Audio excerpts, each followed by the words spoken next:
በጋሞ ዞን የተለያዩ አካባቢዎች የደረሰውን የመሬት መንሸራተት አደጋ ተከትሎም ተጎጂዎችን የማጽናናት ብሎም ሰብአዊ ድጋፍ የማድረስ ርብርብ እየተደረገ ይገኛል። የተለያዩ አመራሮችና ተቋማትም ስፍራው ድረስ በማቅናት የማጽናናት ቃላቸውን እየሰጡ ይገኛሉ። በዛሬው ዕለትም በአካባቢው ማህበረሰብ ባሌ ተብሎ የሚጠራው ባህላዊ የለቅሶ መርሃ ግብር በወረዳው ላካ ከተማ ተከናውኗል።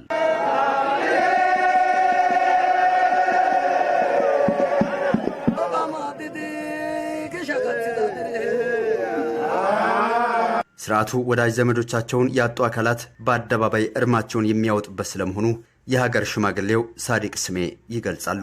የዛሬው መርሃ ግብር በጋሞ ባሌ ነው የሚባለው። ባሌ ማለት እንግዲህ ሰው ሁሉም በእያንዳንዱ ዘመድ ቤት በእያንዳንዱ ጉዳተኛ ቤት ዞሮ ማልቀስ ስለማይቻል ሁሉም በዚህ ባሌ ላይ ጉዳት የደረሰበት አካል የሞተበት አካል እዚህ ባሌ ላይ መጥቶ መደዳውን ይቆማል። ከቅርብም ከሩቅም የመጣ ሰው መጥቶ እዚህ ቦታ ላይ ሀዘኑን የሚያወጣበት እንባውን የሚያፈስበት ለቅሶውን አልቅሶ ሁሉም ላይ ደርሶ የሚሄድበት የለቅሶ ፍጻሜ የሚያደርግበት ቦታ ነው። እንግዲህ በቤት ደረጃ ለቅሶ ሊቀጥል ይችላል፣ ግን እንደዚህ ህዝብ ተሰብስቦ በጋራ ከሩቅም ከቅርብም ያለው ህዝብ ተሰብስቦ መጥቶ የመጨረሻ ማሳረጊያ ለቅሶ የሚደረግበት ባሌ ነው የሚባለው። ይሄ እንግዲህ በዞኑ 4 ወረዳዎች በደረሰው አደጋም 125 ዜጎች ለህልፈት የተደረጉ ሲሆን የ80 ግለሰቦች አስከሬን መገኘቱ ይታወቃል። ታዲያ የባሌ ስርዓት ቤተሰቦች ተጽናንተው ወደ ቀጣይ ህይወታቸው ይሸጋገሩ ዘንድ ማጽናኛ የሚከወንበት ስርዓት ስለመሆኑ ነዋሪዎች ይገልጻሉ። አሁን ያው ከተለያዩ አካባቢ ሰዎች ለቅሶን እዚህ ጋር እንትን ለማሰማት የራሳቸውን ሀዘን ለመግለጽ እዚህ አካባቢ ከተለያዩ ወረዳ ከተለያዩ ዞን ከተለያዩ ቀበሌያትና ከተለያዩ አካባቢያት እዚህ አካባቢ ተሰብስበው ይገኛሉ። ለቅሶው ብቻ ምን ይሰራል እንግዲህ እኛ የቀረውን አስተዋጽኦ ካላደረገን ምን ዋጋ አለ የሚለውን ሁሉም ግንዛቤ አስጨብጠን ያለነው ህዝቡንና አገሩን ሁሉ ያው አውጥተን ሰው አስተዋጽኦም ያለው ሰው እንግዲህ ህይወቱ ያረፈው ለቅብር ለምኑ ሁሉ ያለውንም ቤት የሚሰራም ያው ያለበት እንግዲህ ወጣ አድርገን ቤቱንም ኩሽና ቤት እንደ ህዝብ ያው አወጥተን እንሰራለን። አሁን ላይ በርካቶች ከቤት ንብረታቸው ተፈናቅለው ለከፋ ጉዳት ተዳርገዋል። ታዲያ ዜጎች ከሀዘናቸው ተጽናንተው ወደ ቀጣይ ህይወታቸው ይሸጋገሩ ዘንድ የሀገር ሽማግሌው ይመክራሉ። እናት አባቶቻቸውን አጥተው ሜዳ ላይ የቀሩ ህፃናት አሉ። በአሁኑ ሰዓት ላይ ልጆቻቸው ሞቶባቸው ጧሪ ያጡ አባት፣ እናት፣ አሮጊት፣ አዛውንት አሉ።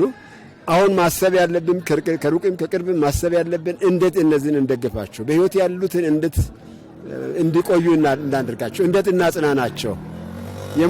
የሞቱ ወንድሞቻችን እህቶቻችን አንድ አተናቸዋል፣ አንመልሳቸውም። እግዚአብሔር የፈቀደ ሆኗል። እግዚአብሔር የፈቀደውን አንተ ልክ ነህ ብሎ መተው ነው። አሁን ማድረግ የሚገባን ነገር ቢኖር ምንድነው? እንጽናና። እግዚአብሔር የሚያጽናና መልአክ ላክልን፣ እንድንጽናና ነው የሚያስፈልገው። አሁን የጋሞ ዞን ዋና አስተዳዳሪ ዶክተር ደምስ አድማሱ በዚህ ወቅት የክልሉ መንግስትና መላው ኢትዮጵያውያን እያደረጉ ያለው የማጽናኛ ቃልና የአይነት እንዲሁም የገንዘብ ድጋፍ ከፍ ያለ ስለመሆኑ አንስተዋል። የዞኑ አስተዳደርም ቀጣይ የማቋቋም ስራዎችን የቤት ስራ ወስዶ ይሰራል ሲሉ ተናግረዋል። በዚህ ባሌ ላይ በባህላዊ ለቅሶ ስነ ስርዓት ላይ ተገኝተን ወገኖቻችን እንድናጽናና ሀዘናቸውን እንድንካፈል ፈጣሪ ረድቶን ሁላችን እዚህ ተገኝተናል።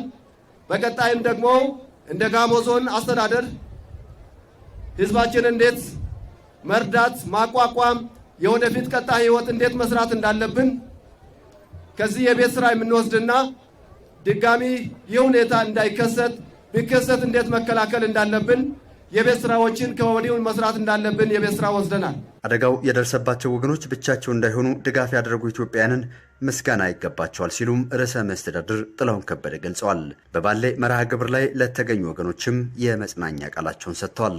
ባለፈው 5-6 ቀን እያለቀሱ እያዘኑ በየቀኑ አስክሬን እያወጡ እየቀበሩ ያሉ ወገኖች ብቻቸውን አልቅሰው ብቻቸውን አዝነው ብቻቸውን አደጋ ተጋፍጠው እንዳይቀሩ ለቅሷቸው ሀዘናቸው የራሳችን የሁላችንም ነው ብላችሁ እዚህ የተገኛችሁ ፈጣሪ ለሁላችሁም መጽናናትን ይስጣችሁ። የሞቱ ወገኖቻችን ፈጣሪ በሰማይ በገነት ነፍሳቸው በሰላም ትረፍ፣ ነፍሳቸው ይማር። እኛ ወደ እነሱ የምንሄድ ነን። እነሱ ቀድመውናል። ሐዘን ብዙ ማልቀስ፣ ብዙ መተከዝ፣ ብዙ ማዘን አያስፈልግም። የተረፉትን በተለይ በናዳ የተጎዱትን ማሳከምና መንከባከብ፣ ቀሪ ወገኖችን ማቋቋም የሁላችንም ኃላፊነት ነው። ጠቅላይ ሚኒስትር ዶክተር አብይ አህመድን ጨምሮ በማጽናኛና በድጋፍ ለተሳተፉ አካላት ምስጋናቸውን ያቀረቡት ርዕሰ መስተዳድር ጥላሁን መሰል አደጋዎች ቀጣይ እንዳይፈጠሩም አካባቢ መጠበቅና የቅድመ ጥንቃቄ ስራዎችን መስራት ያሻል ባይ ናቸው። እንዲህ አይነት አደጋ ለእኛ የመጨረሻ እንዲሆንልን ፈጣሪ ይታረቀን፣ የመጨረሻ ያርግልን፣ ይቅር ይበለን። ይህ አደጋ ተደጋገመ። ይህ አደጋ ተሰምቶ ማይታወቅ አደጋ በክልላችን በየጊዜው ሲደጋገም ልብ ይሰብራል፣ መኖርን ያስጠላል። ማዳን እየቻልን አለማዳን፣ ማውጣት እየቻልን አለማውጣት ቅስም ይሰብራል። ነገር ግን የተፈጥሮ አደጋን ምንም ማድረግ ባንችልም ለቀጣይ ግን በደንብ ተጠንቅቀን በጋራ አቅደን መስራት ይጠበቅብናል። ተፈጥሮ እያስተማረችን ነው። ተፈጥሮ እየገሰጸችን ነው።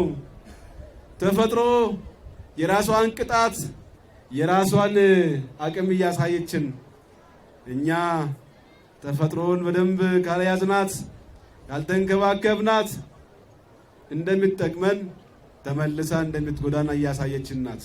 ተጎጂዎችን መልሶ ለማቋቋም በቀጣይ ጠንካራ ስራ እንደሚሰራም የሁሉም ርብርብም እንደሚያስፈልግ አቶ ጥላሁን አመላክተዋል። ወገኖቼ፣ ለወገን ደራሽ ወገን ነው።